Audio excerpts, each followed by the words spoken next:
ಯಾರೂನು hospitals ಅಲ್ಲಿ, postal department, ಭಯೋತ್ಪಾದಕನೊಬ್ಬನಿಗೆ ಗಲ್ಲು ಶಿಕ್ಷೆ ವಿಧಿಸಿದ ಜಡ್ಜ್ ಅನ್ನ ನಡು ರಸ್ತೆಯಲ್ಲಿ ಕೊಂದು ಜಸ್ಟಿಸ್ ಗಂಜು ಅವ್ರನ್ನ ಕೊಂದು ಓಡ್ ಸಹಿತ ಹೋಗ್ಲಿಲ್ಲ. ಹೌದು. ಆಮೇಲೆ ಹೆಣದ ಸುತ್ತಲೂ ಬೈಕ್ ಓಡಿಸ್ಕೊಂಡು, ಹೌದು, ಏರ್ ಫೈರ್ ಮಾಡ್ಕೊಂಡು ಹೊಡಿತಾರೆ. ಪ್ರೊಫೆಸರ್ ಇನ್ನೊಬ್ರು ಗಂಜು ಅಂತಿದ್ರು, ಅವ್ರ ಸ್ಟೂಡೆಂಟ್ಸೇ ಅವ್ರ ಗಂಡ ಹೆಂಡತಿಯನ್ನ ಬರ್ಬರವಾಗಿ. ಇದನ್ನೆಲ್ಲ ನೀವು ಹೇಗೆ ಎಕ್ಸ್ಪ್ಲೇನ್ ಮಾಡ್ತೀರಿ? ಇದನ್ನ ನೋಡಿದಾಗ ಅವ್ರು ಹೆದರ್ಬಿಟ್ರು. ನೋಡಿ, ಎಲ್ಲಿವರೆಗೆ ಹೊರಗಡೆಯ ಶತ್ರು ಅನ್ನುವಾಗ ನಮ್ಗೇನೋ ಸಮಾಧಾನ ಇರುತ್ತೆ. ನಾವೆಲ್ಲ ಸೇರ್ತೀವಿ. ಈಗ ನಮ್ಮ ಏರಿಯಾಗೆ ಯಾರೋ ಬಂದ ಕಳ್ಳ ಅಂದ್ರೆ ನಾವ್ ಇಡೀ ಏರಿಯಾನವ್ರು 10-15 ಮನೆಯವರು ಸೇರ್ ಅವನನ್ನ ಮಟ್ಟ ಹಾಕ್ತಿವಿ. ನಮ್ಮ ಪಕ್ಕದ ಮನೆಯವರೇ ನನ್ನ ಇನ್ಫಾರ್ಮೇಶನ್ ಕೊಟ್ಬಿಡ್ತಾರೆ. ಕಾಶ್ಮೀರಿ ಫೈಲ್ ನಲ್ಲಿ ಅದೊಂದು ಸೀನ್ ಇದೆ. ಅಕ್ಕಿ ಮೂಟೆ ಪಾಪ ಅವ್ರ ಮೇಲೆ ಡ್ರಮ್ ಅಲ್ಲಿ ಔಸ್ಕೊಂಡಿರ್ತಾರೆ ಅವರು. ಅವರು ಇದರಲ್ಲಿ ಬಾಲಕೃಷ್ಣ ಗಂಜು ಅಂತ ಅವ್ರ ಹೆಸರು.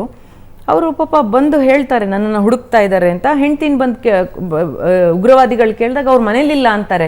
ಈತ ಪಾಪ ಮೇಲ್ಗಡೆ ಅಕ್ಕಿ ಡ್ರಮ್ಮಲ್ಲಿ ಔಸ್ಕೋತಾರೆ. ಅಲ್ಲಿ ಮನೆಗಳು ತುಂಬಾ ಒತ್ತೊತ್ತಾಗಿರುತ್ತೆ. ನೀವು ನೋಡಿದ್ರೆ ನಮ್ಮ ಕಾಶಿಯ ಲೇಔಟ್ಗೂ ಕಾಶ್ಮೀರದ ಲೇಔಟ್ಗೂ ಹೆಚ್ಚು ವ್ಯತ್ಯಾಸ ಇಲ್ಲ.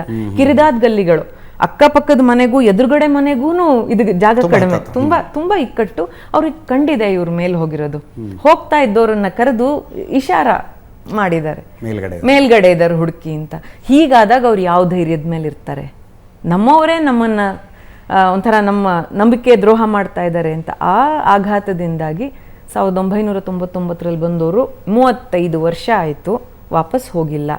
ಆ ಸೆಟಲ್ಮೆಂಟ್ನಲ್ಲಿ ಕೆಲವರಿಗೆ ಕೆಲಸ ಕೊಟ್ಟು ಇರಿಸ್ಕೊಂಡಿದ್ದಾರಲ್ಲ ಕಾಶ್ಮೀರದಲ್ಲಿ, 6 ಸೆಟಲ್ಮೆಂಟು.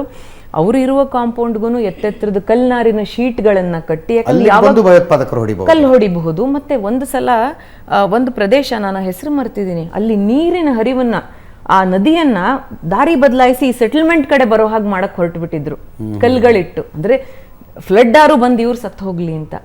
ಅದೆಲ್ಲದರ ನಡುವೆ ಅವ್ರ ಜೀವ ಹಿಡ್ಕೊಂಡು ಒಂದಿಷ್ಟು ಜನ ಅಲ್ಲಿದ್ದಾರೆ. ಅಲ್ಲಿ ಕೆಲಸಕ್ಕೆ ಅಂತ ಕೆಲವರು, ಹಠದಿಂದ ಕೆಲವರು, ನಮ್ಮ ಪೂರ್ವಜರ ಜಾಗ ನಾವು ಯಾಕೆ ಹೋಗೋಣ ಅಂತ.